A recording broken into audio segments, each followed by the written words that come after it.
Karl Marx 200 ஆண்டுகள் எட்டிப் பிடிக்கும் வேளையில் மனிதகுலம் முழுவதும் அந்த மகத்தான மனிதனை இன்றும் நினைவு கூர்கிறது. அவர்தான் காரல் மார்க்ஸ். அனைவருக்கும் அனைத்தும் கிடைக்கிற வழியை உருவாக்கியவர். தடைகளை அக்குவேறு ஆணிவேராக விஞ்ஞான சோஷலிசம் என்னும் ஆயுதம் கொண்டு வீழ்த்தியவர். ஜெர்மனியின் மொசைல்ஸ் நதிக்கரையில் ட்ரையர் என்ற நகரத்தில் 1818 ஆண்டு மே மாதம் 5ஆம் தேதி மார்க்ஸ் வழக்கறிஞருக்கு மகனாக பிறந்தார். தன்னுடைய மகனும் சிறந்த சட்ட வல்லுநராக வேண்டும் என்று கனவு கண்டார் மார்க்சின் தந்தை. பள்ளிப் பருவத்தில் சுறுசுறுப்போடும் துடுக்குத்தனமாகவும் முரடனாகவும் பிடிவாதக்காரனாகவும் இருந்தார் Marx. Latin, Greek, German, French என பல மொழிகளை கற்றுத் தேர்ந்தார். தனது 17வது வயதில் மார்க்ஸ் எழுதிய ஒரு இளைஞனின் சிந்தனைகள் என்ற கட்டுரைதான் அவரது புரட்சிகரமான சிந்தனையை வெளிப்படுத்தியது. கிரேக்க காவியங்கள், அரசியல், நாடகம், கவிதை, தத்துவம், பண்டைக்கால வரலாறு என்று தனக்கு முன்னால் சென்ற எல்லாவற்றையும் படித்து பகுப்பாய்வு செய்தார் மார்க்ஸ். பள்ளியில் படிக்கிற பொழுது அவரது ஆசிரியரால் கேட்கப்பட்ட கேள்விக்கு, எனது எதிர்கால லட்சியம் சமூகத்திற்கு சேவை செய்வதே என்று மார்க்ஸ் சொன்னபோது அனைவரும் வியப்புக்குள்ளானார்கள். இந்த லட்சியத்தை அடைய மார்க்ஸ் பட்ட இன்னல்கள் கொஞ்ச நஞ்சம் அல்ல. ஜீனா பல்கலைக்கழகத்தில் தத்துவம் குறித்து ஆய்வு செய்து டாக்டர் பட்டம் பெற்றபோது அவருக்கு வயது 23. பல்கலைக்கழகத்தில் ஆசிரியராய் பணியாற்ற ஆர்வம் கொண்ட மார்க்ஸுக்கு அவரது புரட்சிகர சிந்தனையையே காரணம் காட்டி வாய்ப்பு மறுக்கப்பட்டது. 1836ஆம் ஆண்டு ட்ரையர் நகருக்கு மார்க்ஸ் வந்திருந்த போது அழகும் கருணையும் நிறைந்த ஜென்னியை சந்தித்தார். அது நட்பாக வளர்ந்து காதலாக மலர்ந்து திருமணம் என்னும் எல்லையை தொட்டது. வசதியான அரச குடும்பத்தை சேர்ந்த ஜென்னியின் குடும்பம் பொருளாதாரத்தில் சற்று குறைவான மார்க்சின் காதலை ஏற்க மறுத்தது. ஜென்னியோ அனைத்தையும் துறந்துவிட்டு மார்க்ஸோடு இணைந்தார். இறுதி வரை மார்க்ஸுக்காகவே வாழ்ந்தார். பெர்லினிலிருந்து, பாரிஸிலிருந்து, பிரசல்ஸிலிருந்து வெளியேற்றப்பட்டு தேசங்களின் கதவுகள் அடைக்கப்பட்ட மனிதரான மார்க்ஸ் தான் உலகத்தின் வெளிச்சத்திற்கான விளக்கை ஏற்றி வைத்தார். தனது தந்தை வழி சொத்துக்களை ஜெர்மனியில் புரட்சி நடத்தவும் பாட்டாளி வர்க்கத்திற்கு பத்திரிகை நடத்தவும் செலவழித்து வறுமையில் வாடியது மார்க்சின் குடும்பம். வறுமை மார்க்ஸையும் அவரது குடும்பத்தையும் சின்னாபின்னமாக்கியது. கடனுக்காக வீட்டை ஜப்தி செய்தார்கள். எடுக்க ஒன்றும் இல்லாத பொழுது குழந்தைகளின் தொட்டிலையும் விளையாட்டு பொம்மைகளையும் கூட ஈவு இரக்கமின்றி பிடுங்கிச் சென்றார்கள். கடும் குளிரால் குழந்தைகள் தவிக்க பாலுக்காக சப்பி வற்றிய மார்பில் ரத்தம் சொட்ட அழுது புலம்பிய போதும் தன் அன்பு கணவனுக்காகவும் அவர் சிந்தனைக்காகவும் துணை நின்றார் ஜென்னி.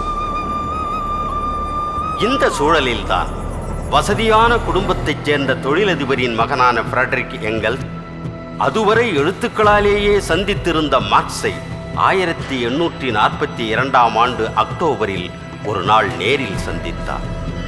மனிதகுல வரலாற்றில் 2 சிந்தனையாளர்கள் ஒன்றாகவே இருந்து ஒன்றாகவே சிந்தித்து ஒரே லட்சியத்திற்காக வாழ்ந்தார்கள் என்றால் அது மார்க்ஸும் எங்கெல்ஸும் தான். ஜென்னிக்கும் மார்க்ஸுக்கும் இருந்த காதலை விட குறைந்ததல்ல மார்க்ஸ் எங்கெல்ஸ் நட்பு.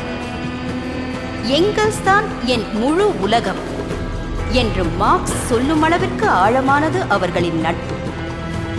இருவரும் ஒரே நூலகத்தில் ஒரே புத்தகத்தை படித்தார்கள்.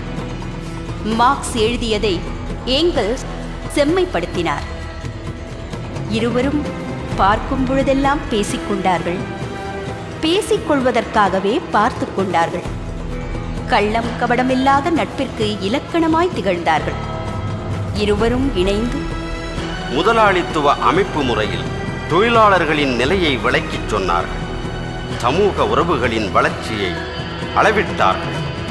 மத கோட்பாடுகளுக்கு பதிலாக விஞ்ஞான சோஷலிசத்தை முன்வைத்தார்கள். மனிதனின் பரிணாம வளர்ச்சியை அளவிட்டு சொன்ன டார்வினை உள்வாங்கிக் கொண்டு மனிதகுல வரலாற்றை வரையறுத்து சொன்னார்கள். அதுவரை வந்த தத்துவ ஞானிகள் உலகை பற்றிய விளக்கங்களை மட்டுமே சொல்லிக் கொண்டிருந்த போது உண்மையான தேவை உலகை மாற்றுவதுதான் என்று கம்யூனிஸ்ட் அறிக்கையின் மூலம் இருவரும் பிரகடனப்படுத்தினார்கள்.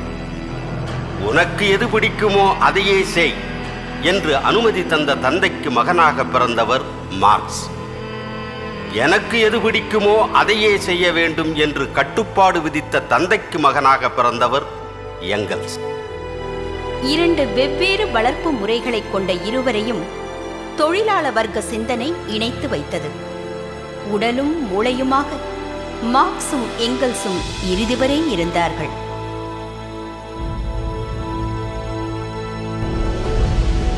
கம்யூனிஸ்ட் அறிக்கை வெளியான நேரமும் ஐரோப்பாவே தீப்பற்றி கொண்ட நேரமும் ஏறத்தாழ ஒன்றாகவே இருந்தது.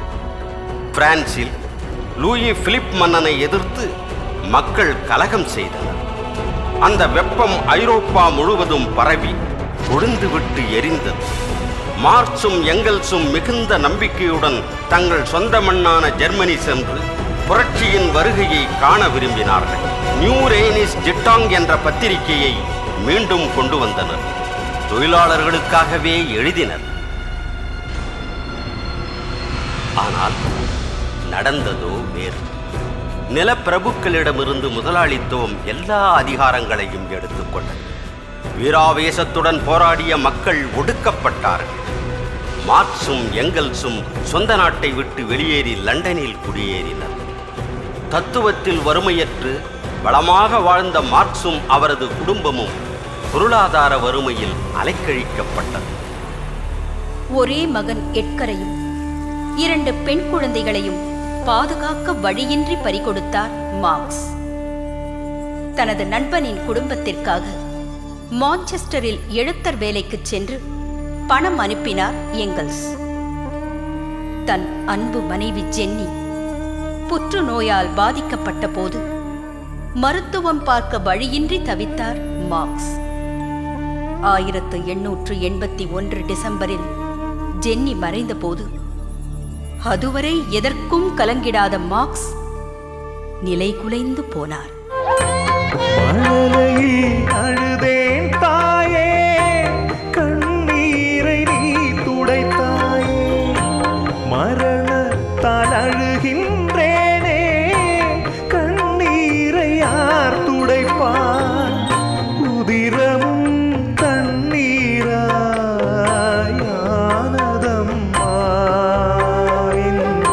உயிரும் கண்ணீராய் கரையுதம்மா. அதன் பிறகு அவரது வாழ்க்கை நீண்ட நாள் நீடிக்கவில்லை. மனச்சோர்வும் துயரமும் கொண்டு 1883 மார்ச் 14ஆம் தேதி மார்க்ஸ் காலமானார். வாழ்ந்தபோது தன் நண்பனின் தேவைகளையெல்லாம் தேடி தேடி நிறைவு செய்த எங்கல்ஸ் தன் தோழனின் இறுதிச் சடங்கிற்கு சவப்பெட்டியும் வாங்கி வந்தார். லண்டனின் ஐகேட் வசதியற்றவர்களுக்கு ஒதுக்கப்பட்ட மயானத்தில் மார்க்சின் உடல் அடக்கம் செய்யப்பட்டது. அப்போது எங்கல்ஸ் ஒரு 10-15 தோழர்களுக்கு மத்தியில் மார்க்சின் குரல் காலங்கள் தோறும் எதிரொலிக்கும் என்று சொன்னது இன்றும் நம் காதுகளில் ரீங்காரமிடுகிறது. மார்க்ஸ் சோதனைச்சாலை விஞ்ஞானிகள். அவர் ஒரு சமூக விஞ்ஞானி, வெறும் பொருளாதார நிபுணர் அல்ல, பொருளாதாரத்தின் அரசியலை அம்பலப்படுத்திய பிதாமகர். உழைப்பாளி மக்கள் தங்கள் உரிமைகளை பெறுவதற்கு தொழிற்சங்கம் என்னும் ஆயுதத்தை வழங்கிய புரட்சியாளர். வெறும் தத்துவவாதி அல்ல, நடைமுறையோடு தத்துவத்தை இணைத்தவர். மூலதனம் உலகமயமாக்கப்படும் பொழுது உழைப்பு சக்திகளும் உலகமயமாக்கப்படும், போராட்டங்களும் உலகமயமாக்கப்படும் என்று கணித்துச் சொன்னார்.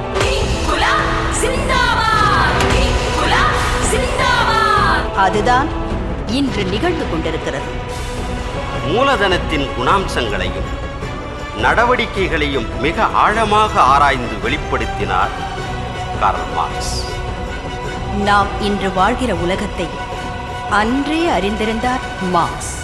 நம் சந்ததியினர் வாழப்போகும் பொன்னுலகத்தையும் அறிந்தவர் மார்க்ஸ். அவரிடமிருந்து வற்றாத ஜீவ நதிகளாக சித்தாந்தமும் வழிமுறைகளும் உலகத்தின் மூலை முடுக்கெல்லாம் ஓடிக்கொண்டே இருக்கிறது. ஐரோப்பிய அதிகார வர்க்கங்களினால் மிகவும் வெறுக்கப்பட்ட தூற்றப்பட்ட மனிதராக மட்டுமே மார்க்ஸ் ஒரு காலத்தில் இருந்தார். இன்று அவரது சிந்தனை வெப்பத்தால் அமெரிக்க ஐரோப்பிய தொழிற்சாலைகளும் ஏகாதிபத்தியத்தை எதிர்த்த ஆசிய நாடுகளின் தொழிலாளர் வர்க்கங்களும் மார்க்சியம் என்னும் அக்கினி குஞ்சை நெஞ்சில் சுமந்து கொண்டுள்ளது. 1917 உலகை மாற்ற முடியும் என்ற குரல் மார்க்சின் வெப்பக்காற்றாய் ரஷ்யாவில் ஒலித்தது. ரஷ்ய மண்ணிலிருந்து முதலாளித்துவ பேயை பாட்டாளி வர்க்கம் போர் முழக்கத்தோடு விரட்டி அடித்தது. சோஷலிசம் என்னும் நந்தவனம் பூத்து குலுங்கியது.